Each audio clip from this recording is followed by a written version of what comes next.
that he was resurrected, to prove that he was spirit, to prove that he was a physical body. He ate and he chewed in front of them a piece of broiled fish and honeycomb to prove he was not a spirit, but he was in flesh and bones, a physical body.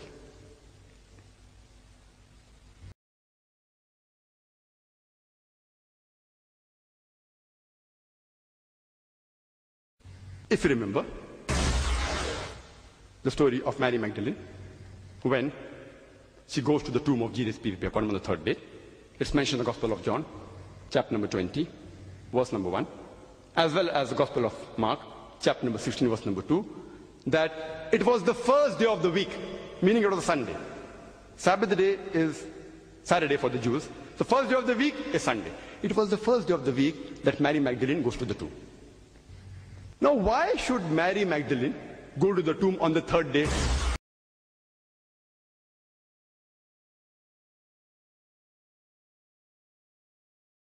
I'm asking a question.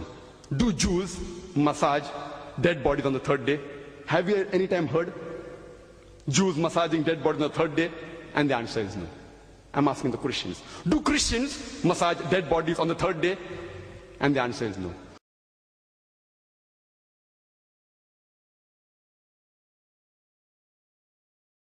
Muslims, do we massage dead bodies on the third day? And the answer is no. So why is she going to the tomb to massage Jesus, who has died on the third day, according to the Christians? You know why?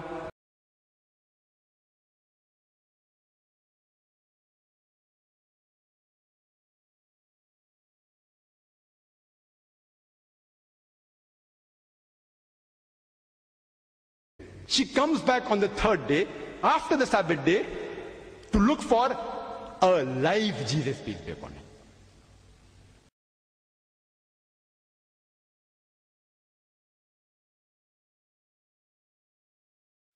A live Jesus, peace be upon him.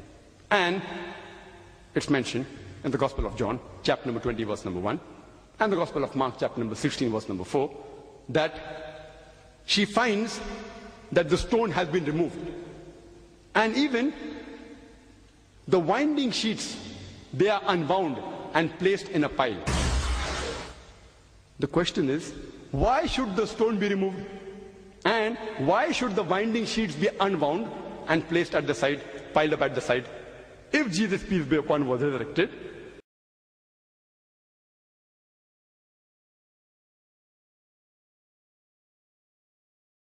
as a spiritual body, does a spirit require the stone of the entry of the tomb to be removed? If it's a spirit, those cannot stop a spirit from entering. The stone need not be removed. Why was the stone removed? And if a spirit has to move, does it have to unwound the winding sheets? It's not required. But if it's a physical body, the stone blocking the entry of the tomb has to be removed. The winding sheets have to be unwound, proving that Jesus, peace be upon him, the person who came out of the tomb, was a physical body.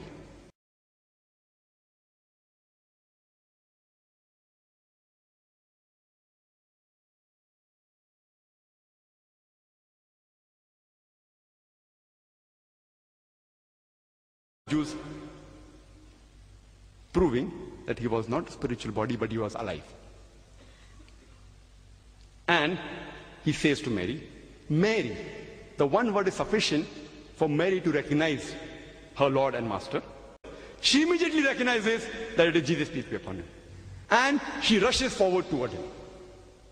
Gospel of John, chapter number 20, verse 15, 16, 17. Jesus, peace be upon him, says, touch me not. Why? Why touch me not? Is he a bundle of electricity that if someone touches him, the person will be electrocuted? Is he a bundle of dynamite that if someone touches, they will blow up? Why does he say, touch me not? Because he was a physical body. Imagine the ordeal, the pain, the physical pain, the emotional pressure that he had going through all that so-called, supposedly put on the cross, all that pain and torture. It will hurt a physical body. He says, touch me not. And then continues and says, in Gospel of John, chapter 20, verse number 17, I have not yet ascended unto my Father. Meaning what? Jesus Christ, peace be upon him, unequivocally says that he has not yet been resurrected.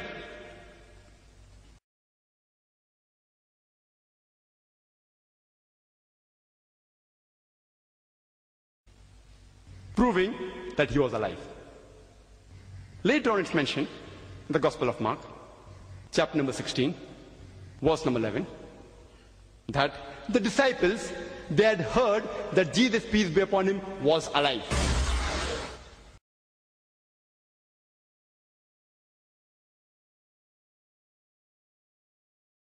That when Mary Magdalene goes to touch Jesus, peace be upon him, he says, touch me not.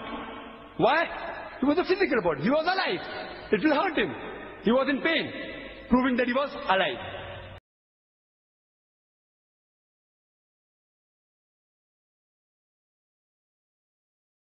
That in the upper room, he shows his hands and feet to prove that he was not a spirit, but he was alive.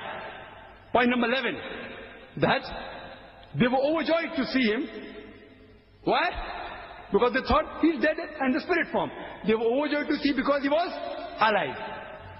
Point number 12, he ate a piece of broiled fish and honeycomb to prove that he was alive.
If any Christian can point out a single statement from any version of the Bible, any unambiguous statement, any unequivocal statement where Jesus Christ, peace be upon him, himself says that I am God or worship me. 3 words. I am God or worship me. 2 words.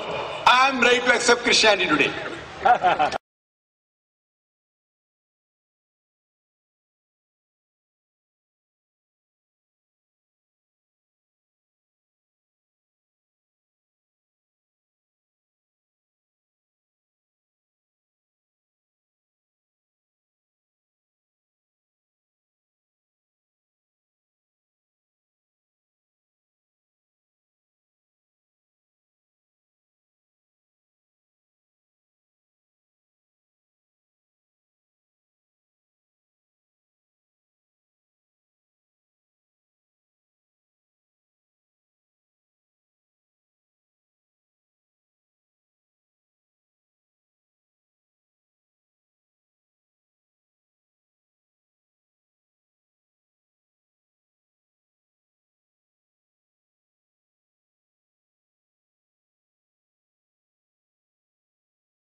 No Muslim is a Muslim if he does not believe in Jesus Christ, peace be upon him.